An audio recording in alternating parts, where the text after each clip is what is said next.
तो आदाब, नमस्कार, गुड इवनिंग, सत श्री अकाल। एक बार फिर आप तमाम लोगों का स्वागत है क्राइम तक की कहानी के इस एपिसोड में। उम्मीद है पूरी फैमिली अच्छी होगी और अपना और अपनों का ख्याल रख रही होगी। आज की जो कहानी आपको सुनाने जा रहा हूँ, यकीन मानिए शायद कहानियों में भी ऐसी कहानी नहीं मिलती। जिस शख्स की कहानी है वो किसी अजूबे से कम नहीं है, मतलब हम उसको अजूबा कह सकते हैं। एक शख्स जो मार्शल आर्ट का टीचर है एक स्कूल में, उसी स्कूल के 13 साल के एक बच्चे को किडनैप करता है, फिर उसे मार देता है। अदालत उसे उम्र कैद की सज़ा देती है, लेकिन सिर्फ 3 साल के बाद वो जेल से भाग जाता है। फिर नाम बदलता है, शहर बदलता है और आखिर में 25 साल बीत जाते हैं। 25 साल तक पुलिस उसे ढूंढ नहीं पाती। वो छुपता है, लेकिन छुपता भी नहीं है, क्योंकि अमूमन ऐसे लोग पुलिस से दूर रहना चाहते हैं, अपनी आइडेंटिफिकेशन हो, नाम हो, सब बदलना चाहते हैं। पर ये वो अजूबा है जो खुद अपना यूट्यूब चैनल शुरू कर देता है अपने असली चेहरे के साथ, और अपना असली नाम भी आधा लेता है, और यूट्यूब चैनल चल पड़ा। अराउंड 62.7 के 62,700 लोग उसके सब्सक्राइबर हैं। 1 करोड़ से ज़्यादा लोग उसके चैनल को देख चुके, उसे देख चुके, लेकिन पुलिस की नज़र उस पर नहीं पड़ी। यहाँ तक कि जिस बंदे को जेल के अंदर होना चाहिए, हमारी पुलिस उसे उसी की हिफाजत के लिए 2-2 गनर देती है। ऐसा अजूबा कहाँ मिलेगा? कमाल तो ये है कि सब कुछ होता उससे पहले ही मुंबई के एक बड़े फिल्म प्रोड्यूसर ने उसकी कहानी सुनी और उसके पास कांटेक्ट किया और एक 15 लाख का चेक भी दे दिया कि तुम्हारी ज़िंदगी पे हम एक फ़िल्म बनाएंगे। लेकिन वो फिल्म बनती उससे पहले उसी का क्लाइमैक्स आ गया। ये कहानी एक ऐसे शख्स की है जो सिर्फ एक वजह से इतने लंबे अरसे के बाद पकड़ा गया, और वो वजह थी पॉपुलर होना, मशहूर होना। और उसी मशहूरियत के उसके जुनून ने 25 साल बाद ही सही वापस उसे उसी जगह पहुंचा दिया जहां उसे होना चाहिए था। सोशल मीडिया पर एक नाम तैर रहा है पिछले काफ़ी दिनों से, आपने सुना होगा, एक्स मुस्लिम सलीम वास्तिक, और इसी नाम से एक यूट्यूब चैनल है, सलीम वास्तिक। अब ये वास्तिक शब्द हम सब जानते हैं कि एक होता है नास्तिक, एक होता है आस्तिक, तो शायद उसी के बीच का उसने एक शब्द निकाला, वास्तिक। इसको हम वास्तविक से भी जोड़ सकते हैं, हकीकत, सच्चाई। तो जैसे ये नाम आया इस चैनल के साथ, एक्स मुस्लिम मतलब एक मुसलमान जिसने मुसलमान धर्म छोड़ दिया, तो तरह तरह के लोग भी आए उसके साथ जुड़े, और उसने दुश्मन भी बना लिया अपने। लेकिन लोग उसे देख रहे हैं। ये वो शख्स है जिसके चक्कर में 2 लोगों का इनकाउंटर भी हो गया। अब एक कातिल, एक किडनैपर, उम्र कैद की सज़ा पाने वाला, क्या क्या उसने नहीं कर दिया, और क्या मजाल जो पुलिस उसे पहचान ले। ये कहानी है सलीम वास्तिक की, असली नाम सलीम खान। इस कहानी की शुरुआत होती है 31 साल पहले, 1995 से। 1995 20 जनवरी की तारीख थी, 20 जनवरी 1995। दिल्ली के दरियागंज में एक स्कूल है, रामजस स्कूल। इसी स्कूल में सलीम खान, पुराना, आज का सलीम वास्तिक और उस ज़माने का सलीम खान, इस स्कूल में एक मार्शल आर्ट टीचर हुआ करता था, बच्चों को मार्शल आर्ट सिखाता। 20 जनवरी को इसी स्कूल में पढ़ने वाले 13 साल के एक बच्चे संदीप को किडनैप कर लिया जाता है। संदीप के फादर सीताराम दिल्ली में ही एक सीमेंट के बिजनेसमैन थे। जब संदीप घर नहीं लौटा, घर वालों ने शिकायत की, पुलिस में रिपोर्ट लिखाई। पुलिस ने फ़ौरन किडनैपिंग का मामला दर्ज किया, जांच शुरू कर दी। जब जांच शुरू की स्कूल के इर्द गिर्द से, क्योंकि वह स्कूल के बाहर से ही किडनैप हुआ, तो कुछ आई विटनेस मिले, चश्मदीद। उन्होंने कहा हाँ, उन्होंने संदीप को देखा, उस बच्चे को आखिरी वक्त में एक रिक्शे पे जाते हुए, और उसके साथ एक लंबा चौड़ा शख्स था। अब पुलिस ने पता किया है लंबा चौड़ा शख्स कौन हो सकता है। फिर कुछ चश्मदीद ने कहा कि वो बच्चा जब रिक्शे पे जा रहा था तब एक शब्द सुना उन्होंने, मास्टर जी। अब पुलिस के सामने 2 क्लू आई विटनेस के हिसाब से, एक जो आखिरी वक्त में बच्चे के साथ था वो एक लंबा चौड़ा शख्स था, और दूसरा मास्टर जी। इसका मतलब है वो शायद स्कूल का कोई टीचर होगा, क्योंकि बच्चे को जबरन नहीं ले जा रहा, बच्चा अपनी खुशी से उसके साथ जा रहा है। तो पुलिस ने सबसे पहले स्कूल के टीचर पर जीरो इन किया। अब उनके सामने एक ही चीज़ था कि ऐसा कितने टीचर हैं जो अच्छे खासे लंबे चौड़े हों। जब वहाँ के लोगों से बात की तो पता चला कि एक टीचर है जो मार्शल आर्ट सिखाते हैं और अच्छे खासे लंबे चौड़े हैं। टाइमिंग पुलिस ने पता किया तो पता चला कि उसी वक्त जब स्कूल से बच्चा निकला वो भी निकला। नाम था सलीम खान। पुलिस ने स्कूल से एड्रेस लिया, दिल्ली का ही एड्रेस था। पुलिस उस एड्रेस पे पहुंची, सलीम खान घर पर था। पुलिस ने उसे गिरफ्तार किया। गिरफ्तार करने के बाद अब पुलिस ने पूछा कि बच्चा कहाँ है। इधर सलीम खान तक पुलिस पहुंचती उससे पहले एक और कहानी हुई। जब बच्चा किडनैप हुआ 20 जनवरी 1995 को, उसके अगले दिन सुबह 21 जनवरी 1995 को बच्चे के फादर सीताराम के पास एक फ़ोन आया। फ़ोन करने वाले ने कहा कि आपका बेटा संदीप मेरे कब्ज़े में, हमने उसे किडनैप किया और हमें 30,000 रुपये चाहिए। 31 साल पहले 30,000 रुपये भी ठीक ठाक थे। साथ ही धमकी भी थी कि पुलिस को खबर मत देना। फ़ोन काट दिया। इसके बाद 3 बजे के आसपास दूसरा कॉल आया 21 जनवरी को ही, और उसके फादर से कहा गया कि आप ये 30,000 रुपये एक बैग में डालकर एक लोनी, दिल्ली और गाज़ियाबाद के बॉर्डर पर है, वहाँ जगह है, तो एक लोनी फ्लाईओवर है, उसके नीचे एक बस स्टैंड है। आप उस बस स्टैंड में जाइए और ठीक 4:30 बजे वहाँ से एक बस जाएगी जो बागपत के लिए जाएगी। उस बस में चढ़िए और उसमें जो लगेज है, जो मुसाफिरों के सामान जहाँ रखे जाते हैं, उसी सामान में वो बैग रख दीजिए। बैग का कलर भी बता दिया और बैग बस से उतर जाइए। अब ये फ़ोन भी आ चुका था। इधर पुलिस इन्वेस्टिगेशन कर रही थी। पुलिस अब सलीम तक घर तक पहुंच गई। इसके बाद पुलिस ने पूछा कि कहाँ है बच्चा संदीप। तब सलीम उसे अपने साथ दिल्ली के ही मुस्तफ़ाबाद इलाके में एक गंदे नाले के पास ले गया और उसने एक तरफ इशारा किया। पुलिस वहाँ ढूंढती है, एक बच्चे की लाश मिलती है, वो संदीप था। फिरौती की रकम मिलने से असल में पहले ही सलीम ने उस बच्चे को मार दिया था। इसके बाद उसकी पूछताछ के बाद एक और शख्स को गिरफ्तार किया जाता है जिसका नाम अनिल है। अनिल और सलीम इन दोनों ने मिलकर संदीप को किडनैप किया था, क्योंकि उन्हें पता था कि संदीप के पिता के पास ठीक ठाक पैसे हैं। अब इसके बाद पुलिस चार्जशीट दाखिल करती है। मामला कड़कड़डूमा कोर्ट में जाता है। फिर कोर्ट अपना फैसला सुनाती है। कोर्ट सलीम खान और अनिल दोनों को लाइफ इम्प्रिजमेंट यानी उम्र कैद की सज़ा दे देती है।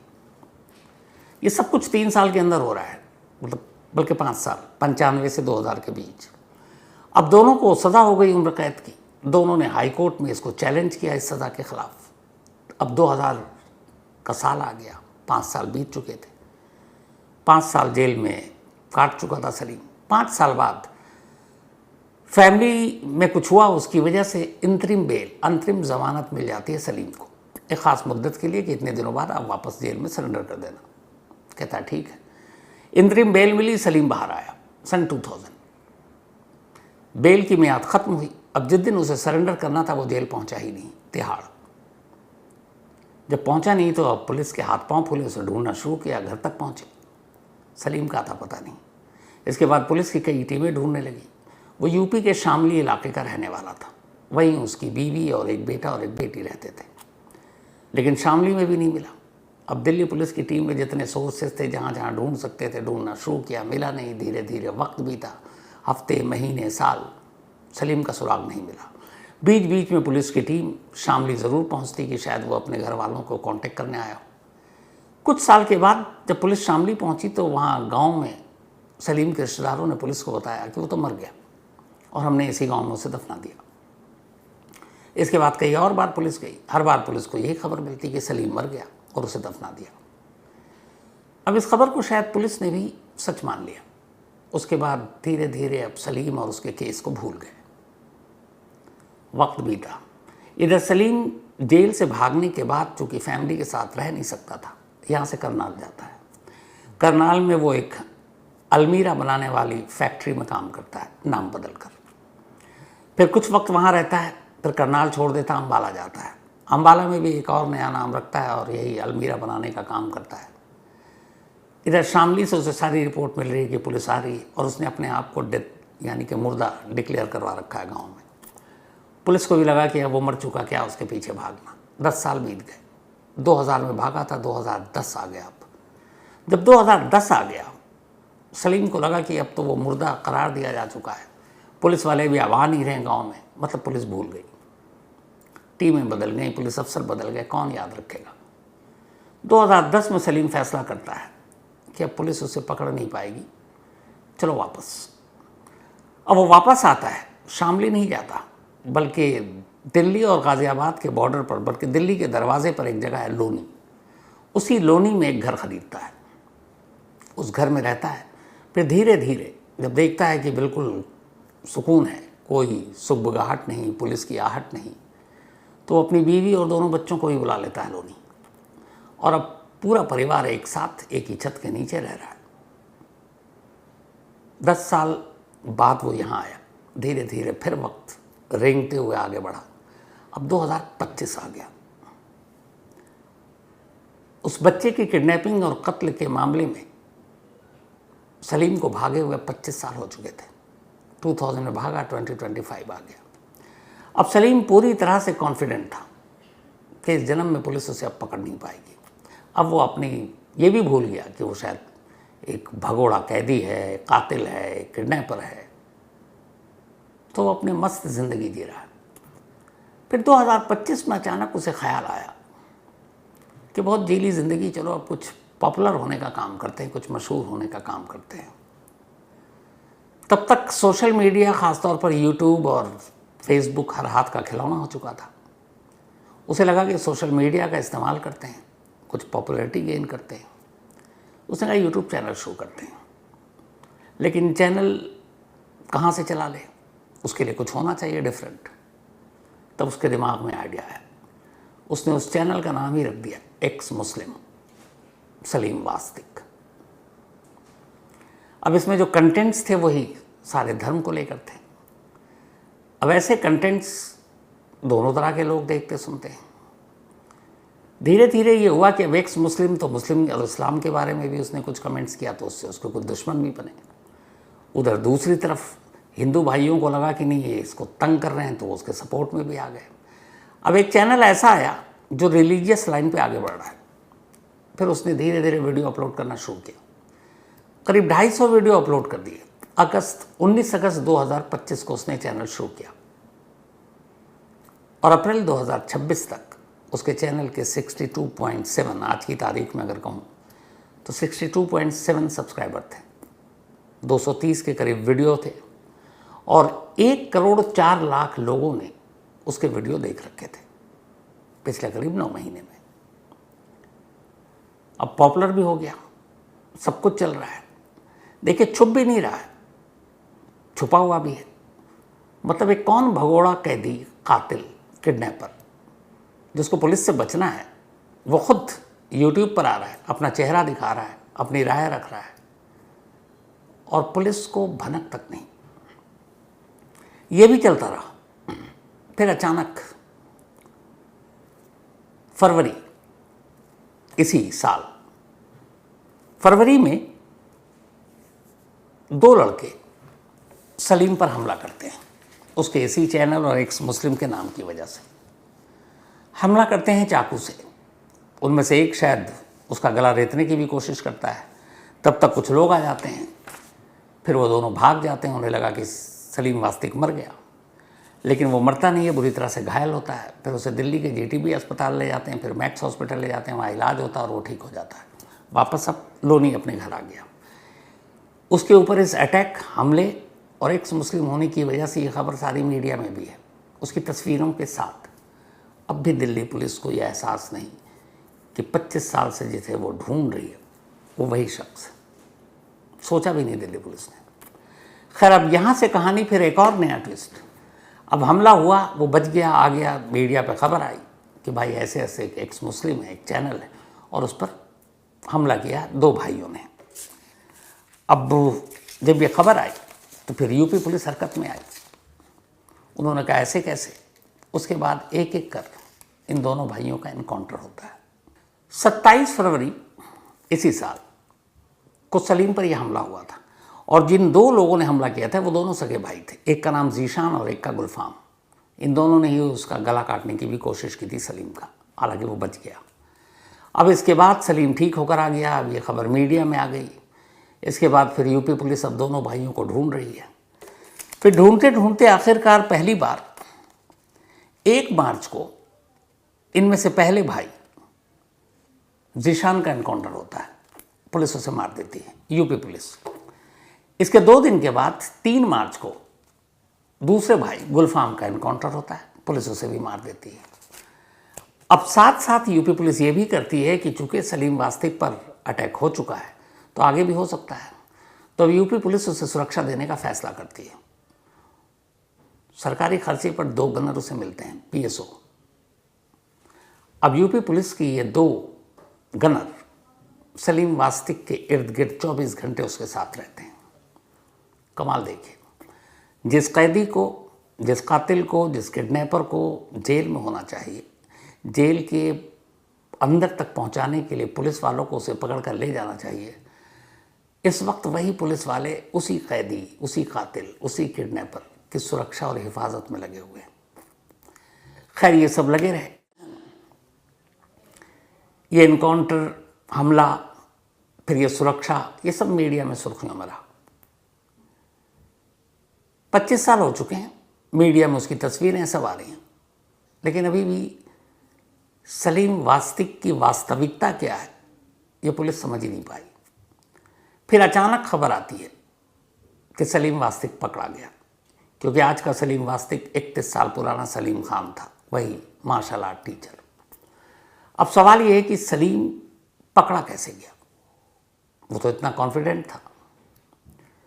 तो सलीम की गिरफ्तारी की 2 कहानियां हैं, 2 वर्जन हैं, एक दिल्ली पुलिस की और एक जो दिल्ली पुलिस की रिकॉर्ड पर है और जो यूपी पुलिस की वो ऑफ द रिकॉर्ड है। तो पहले रिकॉर्ड पर जो कहानी है, दिल्ली पुलिस ने एक प्रेस रिलीज भी जारी की इस पर। दिल्ली पुलिस की कहानी ये है कि दिल्ली पुलिस की क्राइम ब्रांच यूनिट ने एक ऑपरेशन चलाया था कुछ वक्त पहले। इस ऑपरेशन के तहत पुराने केस, पुराने फाइल खोले गए और ऐसे कैदी जो जेल से भाग गए, पेरोल या बेल पर वापस नहीं लौटे, उनको ढूंढकर वापस जेल तक पहुंचाने का काम था। तो इसी ऑपरेशन के तहत एक दिन एक हेड कांस्टेबल यानी हवलदार को एक मुखबिर ने खबर दी कि ये जो अभी हाल में हमला हुआ है और 2 एनकाउंटर हुए हैं, जो सलीम वास्तिक ये जो यूट्यूब चैनल चला रहे हैं, असल में ये एक भगोड़ा कैदी है, इसको उम्र कैद की सज़ा मिली थी और इसने 13 साल के बच्चे को किडनैप किया था और फिर कत्ल किया था। अब जैसी हेड कांस्टेबल अपने सीनियर अफसरों को ये खबर देता है तो ये हुआ कि भाई अभी तो सलीम वास्तिक उसको खुद पुलिस प्रोटेक्शन मिला हुआ है, ऐसे तो हाथ डाल नहीं सकते, गलत खबर निकली तो बड़ी खामोशी से दिल्ली पुलिस का कहना है कि उन्होंने एक ऑपरेशन चलाना शुरू किया और इन्वेस्टिगेशन भी। सबसे पहले पुलिस की एक टीम कड़कड़डूमा को उड़ गई, क्योंकि दिल्ली पुलिस के अपने रिकॉर्ड में उसका रिकॉर्ड भी नहीं था सलीम खान का। कड़कड़डूमा कोर्ट ने चूंकि उसे उम्र कैद की सज़ा सुनाई थी और फिर कोर्ट में सज़ा सुनाने के बाद उसने चैलेंज किया था हाई कोर्ट में, तो जब तक फैसला कंप्लीट नहीं हो जाए कोर्ट में सारे दस्तावेज मौजूद होते हैं। तो दिल्ली पुलिस की टीम कड़कड़डूमा कोर्ट से सलीम खान की पुरानी तस्वीर और उसके फिंगरप्रिंट्स लेकर आती है। अब इसके बाद कुछ पुलिस वाले लगते हैं, लोनी जाते हैं और सलीम खान की पुरानी तस्वीर से आज के सलीम खान के चेहरे को मिलान करते हैं। फिर बड़ी खामोशी और चुपचाप से उसके फिंगरप्रिंट्स के नमूने भी ले लेते हैं और कड़कड़डूमा कोर्ट से लाए गए 31 साल पुराने उस फिंगरप्रिंट से उस नमूने का मिलान करते हैं। दिल्ली पुलिस के हिसाब से तस्वीर और फिंगरप्रिंट्स दोनों मैच कर गए, यानी ये साबित हो गया कि असल में सलीम वास्तिक सलीम खान है, भगोड़ा कैदी, उम्र कैद की सज़ा पाया हुआ कैदी। इसी के बाद पुलिस की एक टीम लोनी में उसके घर पर दबिश डालती है और सलीम खान को गिरफ्तार कर लेती है। अभी पिछले हफ्ते अब सलीम खान की गिरफ्तारी के बाद दिल्ली पुलिस का कहना है कि शुरुआती पूछताछ में ही वो कबूल कर लेता है कि हाँ वो वही है सलीम खान जिससे सज़ा मिली थी। फिर वो अपनी पूरी 25 साल की कहानी बताता है कि वो यहाँ से करनाल गया, अम्बाला गया, नाम बदला, 2010 में लोनी आया, फिर परिवार को बुलाया और फिर उसने चैनल शुरू किया। उसकी कहानी किसी तरह से मुंबई के फिल्म प्रोड्यूसर तक पहुंची, ये दिल्ली पुलिस के रिलीज़ में है, और फिर उस प्रोड्यूसर ने उसकी ज़िंदगी पर फिल्म बनाने के लिए उसे 15 लाख का एक चेक दिया एडवांस। तो बकौल दिल्ली पुलिस इस तरीके से 25 साल पुराना सलीम वास्तिक गिरफ्तार हुआ। ये रहा कहानी का एक वर्जन। अब सलीम की गिरफ्तारी की कहानी का दूसरा वर्जन, दूसरा वर्जन ये है कि 27 फरवरी को जब सलीम वास्तिक पर हमला हुआ था लोनी में, इसके बाद फिर 2 इनकाउंटर हुए। जिन्होंने हमला किया दोनों भाई को यूपी पुलिस ने मार दिया। लेकिन ये था कि अब सलीम वास्तिक पर फिर से हमला हो सकता है। सलीम वास्तिक ने गुहार भी लगा दी सीधे पुलिस से। अब लोनी चूंकि यूपी पुलिस के जुरिसडिक्शन में आता है, तो लिहाजा पुलिस के आला अफसरों ने तय किया कि भाई इसको सुरक्षा दे दो, क्योंकि मामला कहीं धार्मिक रंग भी ना ले ले। तो अब सलीम को पुलिस ने 2 गनर दे दिए, 24 घंटे साथ रहेगा, घर के अंदर घर के बाहर, वो जहाँ बाहर जाएगा तो भी। अब सलीम को गनर भी मिल गया और यहीं से सलीम ने गलती की। गलती ये कि 25 साल की गुमनामी के बाद सलीम को अचानक मशहूर होने की सूझी तो यूट्यूब चैनल शुरू कर दिया। अब जब गनर में 2 पुलिस वाले मिल गए तो वो और चौड़ा हो गया।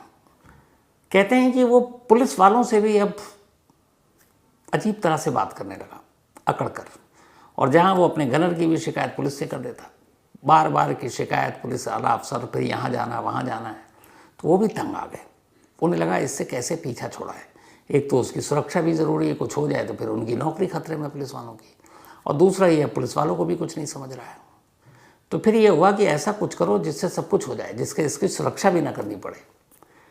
तब इत्तेफाक से जो दिल्ली पुलिस का क्लेम है, वो इधर का क्लेम ये है कि यूपी पुलिस के एक शख्स को सलीम के ही करीबी एक रिश्तेदार ने ये बताया कि सलीम वास्तिक असल में सलीम खान है, जिसने 1995 में किडनैपिंग और मर्डर किया था दिल्ली के एक स्कूल के बच्चे के साथ।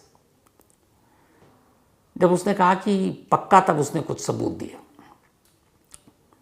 उस यूपी पुलिस के बंदे ने अपने सीनियर अफसर को ये सबूत दिए।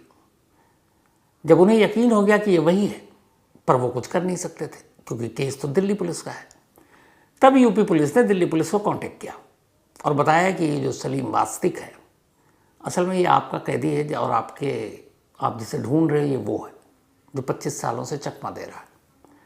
तब इसके बाद फिर दिल्ली पुलिस ने पहल की और फिर करगा डूमा का फिंगरप्रिंट्स, पुराने फ़ोटो सबके मिलान कराए गए और इसके बाद ये गिरफ्तार हुआ। अब इससे हुआ ये कि यूपी पुलिस का भी झंझट खत्म। अब ना उसे सुरक्षा देनी है, ना उसकी अकड़ वाली बातें सुननी है। अब वो जेल में है तो उसकी सुरक्षा की जिम्मेदारी जेल वालों पर है, तिहाड़ वालों पर है। तो उधर वो बच गए। लेकिन इन सारी चीज़ों के बीच में दिल्ली पुलिस बेशक इस केस को भूल गई, लेकिन वो 13 साल का बच्चा संदीप बंसल, उसके परिवार वाले कभी नहीं भूल पाए। और अब जब उन्हें पता चला कि ये शख्स तो खुलेआम सोशल मीडिया पर 230 वीडियो डालकर हर जगह इसकी तस्वीरें छप गई हैं, अखबारों में है, टीवी में है, दिल्ली पुलिस ऐसे भगोड़े कैदी को पहचान कैसे नहीं पाई। चाहे दिल्ली पुलिस हो या हर स्टेट की पुलिस हो, ये कहते हैं कि हम पुराने केसेस को, मैंने कही ऐसी कहानी भी आपको सुनाई है, 15-20 साल पुराने कई अफसर आते हैं कि चलो पहले उसको निकालो, देखो क्या है उस केस में, तफ्तीश करते हैं, पकड़े भी जाते हैं। तो यहाँ कई स्टेट और दिल्ली पुलिस हमेशा ये सब कहती है हम पुराने केसेस पे काम करते हैं।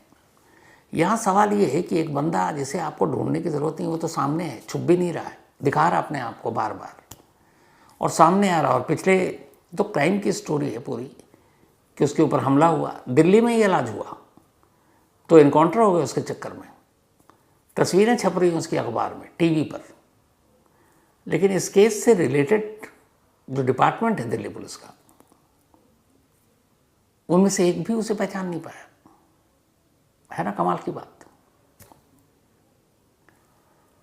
तो असल में ये वो अजूबा है जिसने वो कर दिया जो कहीं और कहानी में नहीं मिलेगी। सिर्फ किडनैप या कत्ल नहीं किया, जेल से भाग गया, 10 साल कहीं और रहा, 15 साल आकर दिल्ली पुलिस के नाक के नीचे लोनी में बैठा रहा, पूरे फैमिली के साथ रहा, खुद को मुर्दा करार दिलवा दिया, अपना यूट्यूब चैनल शुरू कर दिया, हमला हुआ, जिसने हमला किया उनमें से 2 लोगों का एनकाउंटर इसके चक्कर में हो गया। फिल्म बनाने के लिए प्रोड्यूसर ने इसको 15 लाख रुपए भी दे दिए। इसके अलावा जिसको जेल के अंदर एक कैदी की तरह होना चाहिए, वो 2 पुलिस वालों दाएं बाएं उनकी छत्र छाया में बाहर निकल रहा है। मतलब कि भैया देखो 2 गनर के साथ चल रहा है ये बंदा। मतलब क्या क्या नहीं है इस पूरी सलीम वास्तविक की कहानी में, और दूसरा ये है कि यही वास्तविकता है। तो ये थी एकदम एक अजूबे की कहानी। आज की कहानी में फिलहाल इतना ही। अब आपसे मुलाकात होगी कल रात 9 बजे किसी नई कहानी के साथ। तब तक अपना और अपनों का ख्याल रखिएगा। Thank you very much.